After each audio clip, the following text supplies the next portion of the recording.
Social media has made her appearance in our classroom. As educators, it's a hard battle to fight. Today, I want to talk to us about some ways in which we can use social media to form lasting connections with our students. So, why our students are so fascinated by these apps? Why are they so caught up with social media? The first thing we need to know is that it provides instant gratification for them. They make a post, they get a like, they get a follow.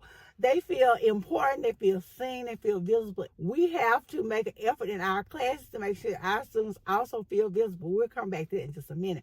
Another reason that these apps are so appealing to our students is because it has personalized content. I know you may have heard the word over and over and over again, algorithm. Social media is personalized content. These apps like TikTok, Instagram, YouTube, all of them are geared towards what your students are paying attention to the most. What have they liked? What are they watching? The algorithm caters to a person's individual likes. They make things highly engaging, and they have our students absolutely mesmerized. If you have not noticed yourself, if you get on a social media app like Facebook or something else, the algorithms pay attention to what you like, and they feed you more and more of it. Our students are being fed constant shots of dopamine, constant shots of entertainment, and it's hard for them to focus on anything else. Social media also gives them a sense of belonging.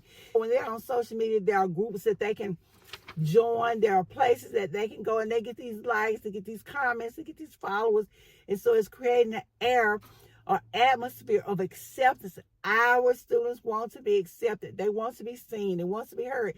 They want to know their value. They want to know their importance. Social media is providing this for them. It's also providing interaction and visual learning.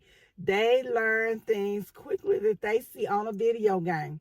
They learn things quickly that have tunes and music to them. And these apps are providing all of these things. And so it makes it difficult for us as educators to connect with our students when they spend their days like little social media zombies inside of our classroom. But we can use it to help form meaningful connections. And one of the ways we're going to do that is by using interest inventories. I have videos on that. Be sure to check those out. I'll link them in the description below. When our students do these interest inventories, it tells us what things they like, what makes them happy, what gets them excited.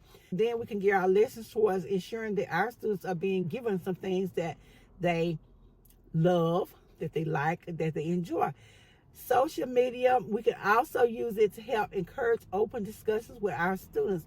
We can make our students feel comfortable to share their thoughts and their opinions, just like they feel comfortable on TikTok and social media.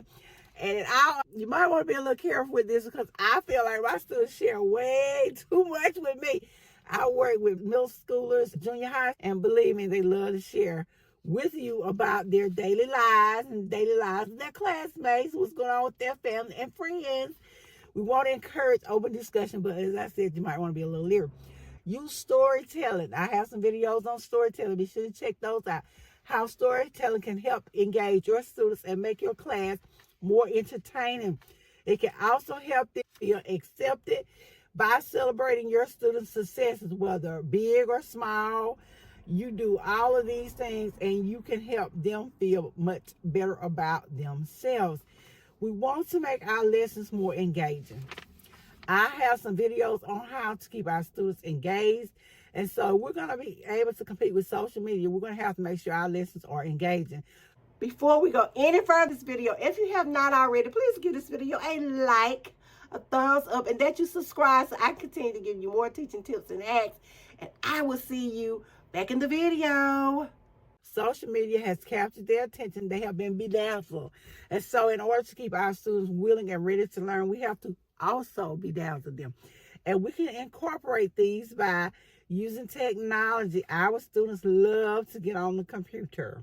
They love to use apps. We can use YouTube videos. We can use platforms where they get to play games like Kahoots and Scoop and Jeopardy online, and these will keep them more entertained. When we're doing this, we are providing them with some of the same entertainment that social media has. Let's encourage our students to be creative. Our students have lost their creativity, and they feel like we are the cause. A lot of times they're right. We are the cause because we beat it out of them. And when I say beat it out of them, I mean this. We have taken away their recess. We've taken away a lot of the extracurricular activities that allow them to express themselves as individuals. And we need to get that back into our classroom. Allow your students to do many presentations. Allow them to do blogs. Allow them to do little short videos like TikToks or Instagrams or YouTube Shorts to present a lesson. Give them a chance to express themselves in their own way. I love to incorporate order into my lessons. When our students are allowed to express themselves creatively, they become more involved in the lesson. We also want to use it to help us make our class more like a home setting, more like a place where they belong, where they can take ownership of where they are. How can we do that? We can use things like classroom hashtags and classroom discussions. Create a hashtag for your class. Hashtag Michelle's room. Hashtag room. But make it something where they can feel like they also belong. You can use assignments where they have to analyze a trend. Let them get on social media and check it out. Now, I'm not saying tell your students to spend all their time on TikTok and Instagram. No. Snapchat. That's not what I'm saying. What I'm saying is have them to look at a trend and have them analyze, break it down, explain why it's so exciting. Why are people doing it? You can go through the whole critical thinking process using social media. And be sure to check out my video on getting our students to think critically. But you can do all these things to help them get more involved in your class. These are the same things that social media is doing. We want to build those one-on-one relationships with our students. And when we talk about building one-on-one relationships, we want to make sure that we're doing the things to make our students feel like they belong. That means checking in on them regularly, asking them how are they doing. How's your day? What's going on with you? Are you okay? When they're not in school, if they come back the next day, when they show up, ask them, hi, are you okay? What happened? Is there a reason you were out? Be available for support. Offer a time before or after class when your students can ask you about their concerns, talk to you. And I know as teachers, we are so busy, but let's make time for our students. That way they can feel like they belong. That way they can feel like you hear them and that they are also an important part of our classrooms. Are you a teacherpreneur like me? Do you spend a lot of time on social media and yet you find yourself wondering, oh my gosh, what am I supposed to be posting? What am I going to post? Then if you are, I have just a solution for you. This is my social media planner that I created myself to help me stay on track with my social media posting. Sometimes I get a little lost, and so I created this social media planner.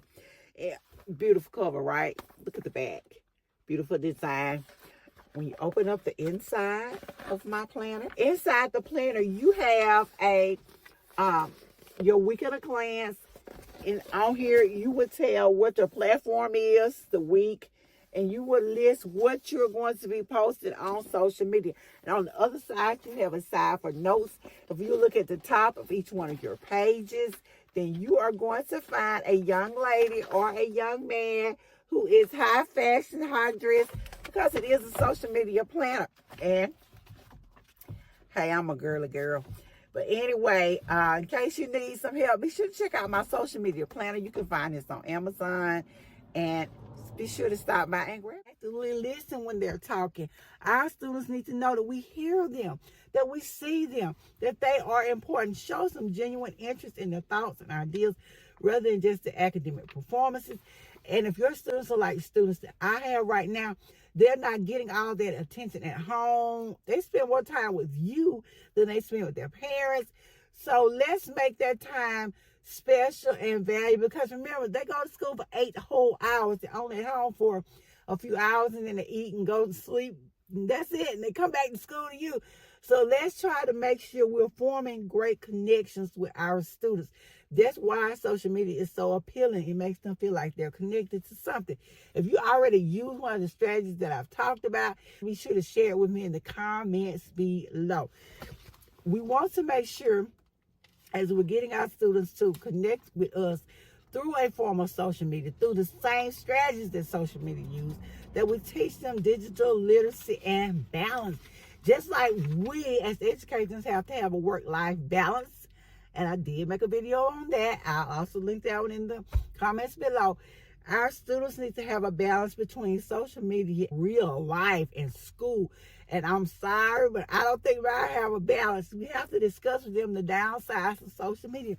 And trust me, you're going to get some pushback when you start talking about it. But you have to have these conversations with your students. They have to know that there are some problems with social media. Some of it is misinformation. Some of the information they're getting from social media is not true. We need to talk about how cultures are different. When they look at certain things, you have to understand that there are cultural differences between maybe where we are here and what's going on with people in other places. And I follow people on Instagram that are not here with me in my country. They're from other places. And so the things that they do in Canada are different. The things that they do in India are different. The things that they do in Great Britain are different. So we have to be accepting of different people's values and ideas. We want to encourage them to be mindful of how they use social media, not to use it as a platform to bully or harass their classmates. They need to know this is wrong and that they are not to do it and that they can follow directions. We want to model balanced behavior. We need to show our students that real life is just as important as the lives that they have online, because social media is not everything. It may be fun, but there are other things that go on in life besides social media. It's not going away. We have to learn to adapt and change with our students. And one of the things that comes along with that is learn to accept them as they are. One of the ways that they are is they are social creatures. And social media has made her appearance in our classroom, in our students' lives. And so we have to adapt and adjust to that change.